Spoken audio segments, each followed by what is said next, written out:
kung hindi po sinabihan sila na itong pinaka-corrupt na budget sa kasaysayan ng Pilipinas. Ano ang sinasabi dito sa balita?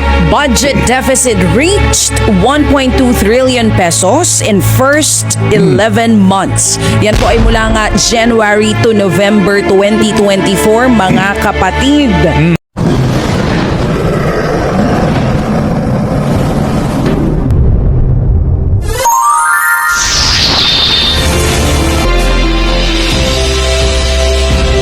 Nandito na ba siya sa mga naghahanap sa kanya?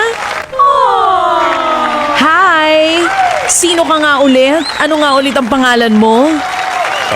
Just call me Gualoloy. Wow! Walo! Kung may gwapopoy, ikaw! Gualoloy! Gwapong lolo! Ganon? Uy, may nagbabalik! Magandang! Good morning! Praise God! Tayo nga po ay so back today. Araw po ng Friday ngayon sa mga naghahanap sa akin. Eto na ako. Eto na siya. Sabi sa inyo nagwalis-walis lang ng bakuran kung ano ang iniisip nyo.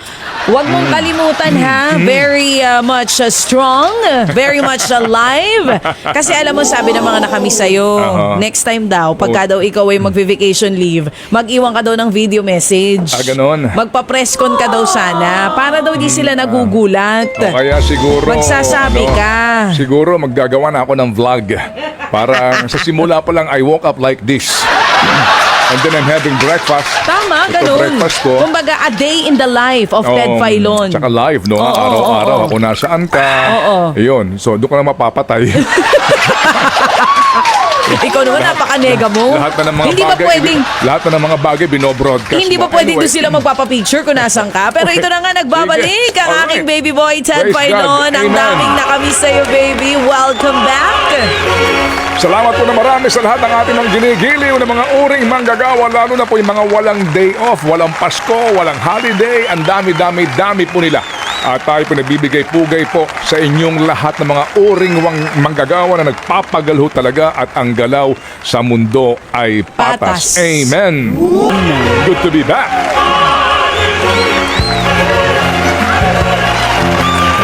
On a Friday morning, sana nga po tayo po'y chillax lang today. Pero sa mga nag-aabang po sa akin, malamang ang kanilang inaabangan ng mga bali-balita ay alam nyo na. Pero nagkaroon po tayo ng break. So kahit pa paano po ay nakapag-nilay-nilay tayo. At nakapagpahinga. Opo, sa mga problema po ng bayan. Pero hindi ho natin maitatanggi na sa ngayon pong panahong ito, ang malaki pong problema ng ating mga kababayan ay paano pa rin po maitatawid ang pangangailangan today. Tama. Ngayon, mga kapatid, budget. Alright, budget po ang pag-uusapan din natin mamaya. Kasi po, ang sinasabi ho ng Malacanang, thorough daw po, no? Thorough ang pag-aaral ng ating presidente. Masinsinan, malaliman. May ganon? Bago pirmahan, talagang binusisi ng maigi. Bukas daw ang pirmahan? December 30, Monday. Monday. Isasabay sa Rizal D. Okay, so nangangahulugan na wala nang saysay yung pinagdaanan natin ng budget deliberations. At saka yung sinasabing bycam na yan, na photo op lang pala, di ba? Picture lang, nagpulong sila doon. Saan? Sa Manila Hotel. Gumasta pa kayo ng pagkalaki-laki. Hindi ba? I mean, ako, aga-aga nito, girl. Sorry. Sige na, yan ang na-miss namin sa'yo I am so back. Yan ang na-miss namin sa'yo, kaya ituloy mo yan. Wag na. Nami-miss nila yan. Gusto nila yung ganyan. Yan ang kanilang almusal. Baka sabihin nila, Ted, Hindi, ituloy mo. Tapos na ang Pasko budget mga kapatid, Yan na, ituloy mo. Nakikinig kami. Parang, gusto mo ako lang magtrabaho ngayon. Hindi naman gano'n. Na-miss ka lang talaga naming lahat. Sige, budget. Palamigin mo nga ng kaunti ang aircon. Konting-konti lang, ha? Kasi ako'y nag-iinit ka agad. Konti lang naman, ha? Baka sobrahan naman nila, sipunin tayo dito. Mahirap Tama, sa mga wag sobra. Yung saktong-sakto lang. Ang mga senior, mahirap ng Ay, sinabi mo pa. budget. Ano pang saysay, mga kapatid? Ng Bycam. Ng mga... gastos pa tayo ng gas. At the end of the day, yung small committee na yan, practically po, hindi pala kasama mismo yung finance committee chairman ng Senado. Ha? I mean, ay sa ating mga mukhang iba, di ba? Mukhang may mga nagdesisyon lamang dito. At nang lumabas po yung versyon ng small committee ng BICAM na yan, kahindik-hindik. At hindi pa ho sila kikilos nga kung hindi po nag-ingay dito ang marami. Yes. Kung hindi po sinabihan sila na itong pinaka-corrupt na budget sa kasaysayan ng Pilipinas. Kaya ko rin po natataka naman din, bakit yung mga anti-corruption advocates dyan sa ating pong mga... Para tahimik sila, di ba? Walang say. Well,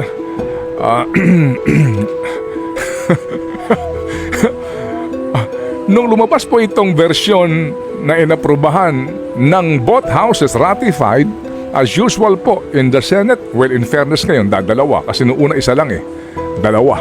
Alright, dito po sa lower house, as usual, makabayan lang. Abay, kahindik-hindik pong kinalabasan. So dahil po sa ingay at yung banta na baka mapahiya sila dahil po ito'y labag sa ating saligang batas, dadaan ngayon sa review. So sino ngayon nagre-review? Si Presidente, si Executive Secretary, si Finance Secretary, si Budget Secretary, and si NEDA at si DPWH. Nasama DPWH. Kasi sila may pinakamalaking budget Oh, diba? Nadagdagan ba naman sila ng plus 289 si Sani billion? Angara. Ay, Di ba?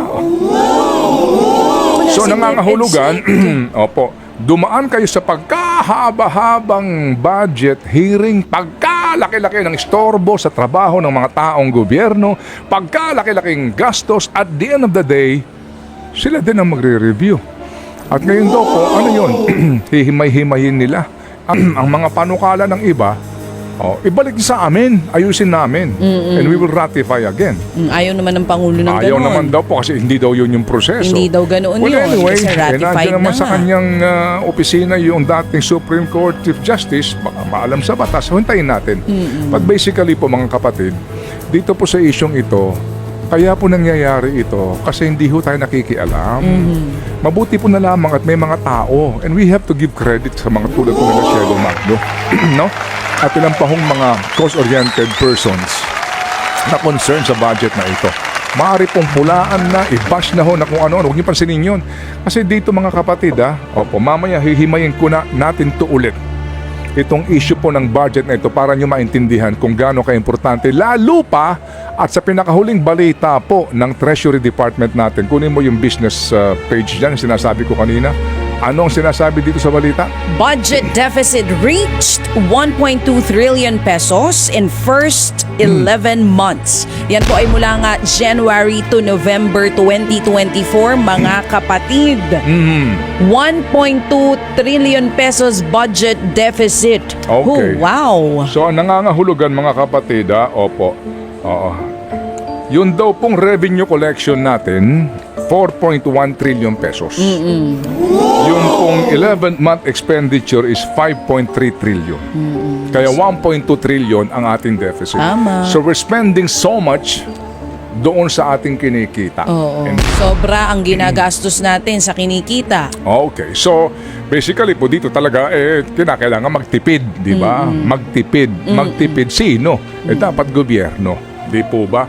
Magtipid ang gobyerno. Pero again, mamaya ayoko pong ubusin pong ating oras ngayon kasi nakahanda na po kami sa mga balita. Pero nararamdaman nyo ba na nagtitipid po sila? Mawalang galang lang. Gusto kong balikan yung mga mensahe nitong ating dalawang pangunahing leader ng bansa. Ay, oo, balikan Itong natin. Pasko, Gusto mo? Oo, kaliwat kanan yan. Diba? Sabayan sila. Oo. Para bagang... Yung diba? isa, ang sabi niya, ang sabi ni VP Sara, sa ating pagsariwa sa diwa ng Pasko, tayong lahat ay tinawag upang maging mapagpatawad, bukas palad at mapagmahal sa kapwa. Sige, paki-playback nga ulit please. Sabi naman, gusto mo parinig? Ang ano ko Hindi dyan kasi ay akong namimiss. res ipsa liqueur. Reskip sa lokitor. Yes. Oo. Okay, sige. So, Ako naman, iba kasi nung nabasa ko nga iyon, Iba kasing Christmas message yung napanood ko. hindi ba ale? Okay na. Oo. Sige. So, ano naman ang sabi nung isa? Ito naman ang sabi ng isa ng Okay. kanyang dating ka-unity. As Filipinos take this highly anticipated chance to come home, reconnect with loved ones, and relish the blessings of the past year, I call on everyone to reflect on what is truly important. Yun. Living a life of meaning Yun. and purpose. Yon, living a life of meaning and purpose. Opo. The purpose, basically po, kanya-kanya tayo. Meron tayong purpose para po sa ating mga sarili, sa ating mga mahal sa buhay. Alright? At meron din po tayong purpose doon po sa ating, kumbaga, napiling karera. Diba? So, purpose nga dapat is to serve the people Amen. and to set Yes. a good example. Bayan mo na. Matatanda na po yung mga taong yan. Alam na po nila ang tama at mali. Hanggang dyan lang muna po tayo. So,